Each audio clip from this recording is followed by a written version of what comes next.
నమస్కారం ఫ్రెండ్స్. ఈరోజు ఎంఎల్ఆర్ఓ water solutions channel create చేయడం జరిగింది. ముఖ్యంగా వాటర్ గురించి, వాటర్ ప్యూరిఫైయర్ గురించి చాలా కన్ఫ్యూజన్ ఉంది. అందుకని కొంచెం క్లారిటీగా ఇవ్వడానికి నేను ఈ ఛానల్ స్టార్ట్ చేయడం జరిగింది. ముందుగా వాటర్ ప్యూరిఫైయర్ గురించి తెలుసుకునే దానికంటే ముందు వాటర్ గురించి కొన్ని విషయాలు షేర్ చేసుకుందాం. వాటర్ అంటే H2O ఫార్ములా. వాటర్ గురించి మనం యాక్చువల్గా ఎడ్యుకేషన్ చదివేటప్పుడే తెలుసుకున్నాము. 1:3 రేషియోలో ఎర్త్ అండ్ వాటర్. అంటే ఎర్త్ మనకు 1% ఉందంటే వాటర్ 3% ఉందని మనం చదువుకున్నాం. అప్రాక్సిమేట్గా 30% ఆఫ్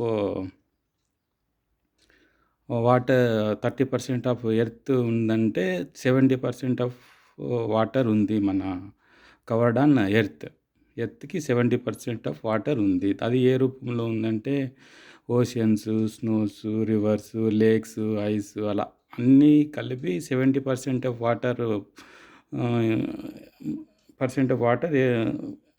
ఎర్త్ పైన ఉంది. అంటే ఎర్త్ సరౌండింగ్స్ కవర్డ్ అయి ఉంది. మనకు ముందుగా ఇప్పుడు దీంట్లో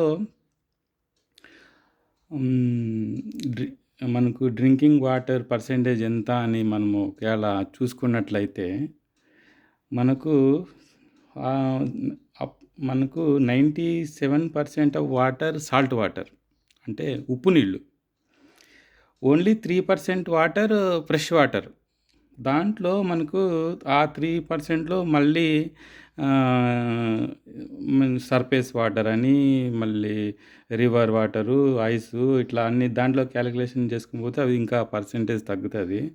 మనం చెప్పాలంటే 0.3% సర్ఫేస్ వాటర్ ఉన్నాయన్నమాట. 0.3% ఓన్లీ మనకు, అంటే సర్ఫేస్ వాటర్ అంటే డ్రింకింగ్ వాటర్ అనుకోవచ్చు. దాంట్లో మనకు లేక్స్, తర్వాత ఈ అన్నీ కలుపుకొని మనకు ఒక 1% వాటర్ డ్రింకబుల్ ఉన్నట్టు. ఇప్పుడు మనకు వాటర్ గురించి కొంచెం ఐడియా కోసం ఈ ఇన్ఫర్మేషన్ చెప్పాను. వాటర్ ప్యూరిఫైయర్ గురించి నెక్స్ట్ వీడియోలో డీటెయిల్గా చెప్పబోతున్నాను. దయచేసి ఎంకరేజ్ చేయండి, సబ్స్క్రైబ్ చేయండి, సపోర్ట్ చేయండి. నమస్కారం.